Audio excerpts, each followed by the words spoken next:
Апалы-сіңілі қыздар бір жігітке күйеуге шықты. Көршім ұяттан кірерге тесік таппай қалды. Болған оқиға. Баяғыда өзімізді әке-шешеміз қатал ұстаған. Әсіресе қыз баласына жат жұрттық деп қарап, үйден бей-берекет шығармайтын. Соның арқасында біз ұят болады деген түсінікпен өстік. Мейлінше әке-шешеміздің атына сөз келтірмейік, оларды жерге қаратпайық деп әр ісімізді ақылға салып істейтінбіз.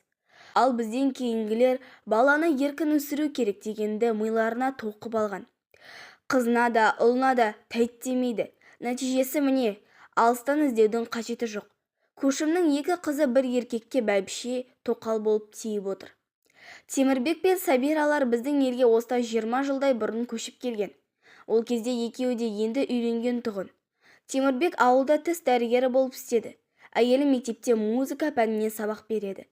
Үйемелі-сүйемелі 2 қыздары бар. Көз алдымызда өсіп бой жетті. Темірбек екеуін де өздері қалаған оқуға түсіріп, бар жағдайын жасады. Бітірген соң 2 қызы да біраз жұмыс істеп, аяқтан тұрып алайық деп күйеуге тимей жүріп қалды. Осыдан 3 жыл бұрын 30-дан асқанда үлкен қызы тұрмысқа шыққан болатын. Сабира. Апа Мақпалды ұзататын болды. Әкесі екеуміз келістік. Отырып қалмай өзі ұнатқан жігітке тиетініне қуандық деп үйге сүйіншілеп келген. Күйеу балалары қалада жұмыс істейді екен. Тойды да қалада өткізді. Дәл сол кезде денсаулығым сыр беріп қалды да қызықшылығына қатыса алмадым. Бірақ ауылдың адамдары той керемет болды деп ауыздарының суы құрып келген. Айтуларынша той қымбат мейрамханада өтіпті.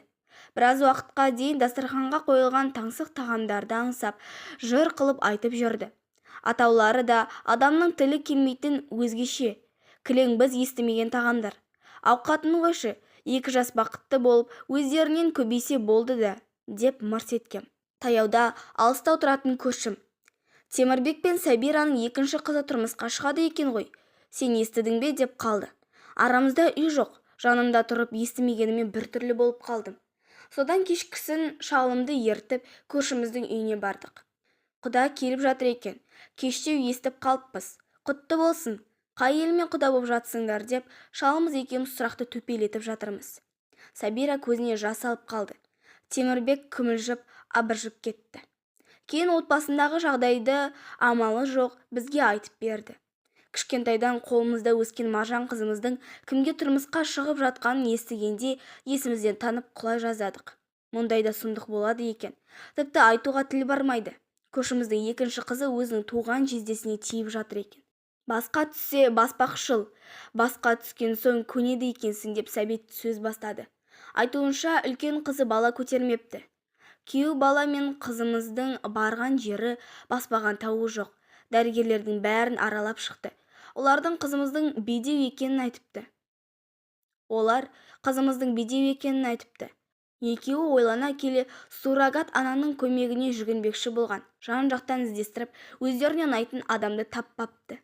Сол сәтте 2-ші қыз: сендерге мен суррогат ана болайын, перзентті болыңдар деп ұсыныс білдірген. Үлкенім аңқаулау ғой. Сіңілісінің бұл ойын дереу құптап, үшеуі бір үйде тұра бастаған. Біраз уақыт өткенде кіші қыз жездесінен жүкті болып қалған. Онымен қоймай жездесі екеуі бір-бірін ұнатып қалыптымыз. Содан үшеуі келсе отырып, кіші қыз жездесіне тоқал болатын болып шешіпті, деп Темірбек кемсеңдеп жылап қалды. Сабираны тіпті аяп кеттім. 2 көзі шүңірейіп, жағы суалып қалған. Мұндайда онсыз да ішпен іріп отырған адамдарға балаға дұрыс тәрбие бермегенсіңдер деп ақыл айтуда орынсыз шығар. Әй, әлде де ақылға салып, кіші қызың іргесін алыстатар, ортаға салып көрсеңдерші дедім. Апау, айтпады дейсіздер ме? Тыңдар құлақ болса айтылмаған сөз қалмады деп терең күрсінді. Біздің қазақ: Құдай, бала бер, бала берсең сана бер, сана бермесең ала бер деп айтқан. Осы сөзді естіген сайын қазақ қалай ғана өзегін жарып шыққан баласын қиып осылай айтады екен деп ойланатынмын. Қазір ойласам, әлгі сөз осындай ұяттан безген жетесіздерді көргенде күйінгеннен шыққан екен. Көшімнің басындағы жағдайды ешкімге бермесін. Өкінішке қарай, қазір үлкеннен қаймығу, салт-дәстүр, әдет-ғұрыппен жүру, қан тазалығын сақтау, ардан аттамау деген қасиет, таным түсінік кейін қалып барады. Қазіргі келіндер балаларын тым еркін істеп жібермей, адами қасиеттерді алға шығарса, балаларының санасына сіңіре берсе екен деп осы әңгімені айтып отырмын. Ойланайық, ой түйейік.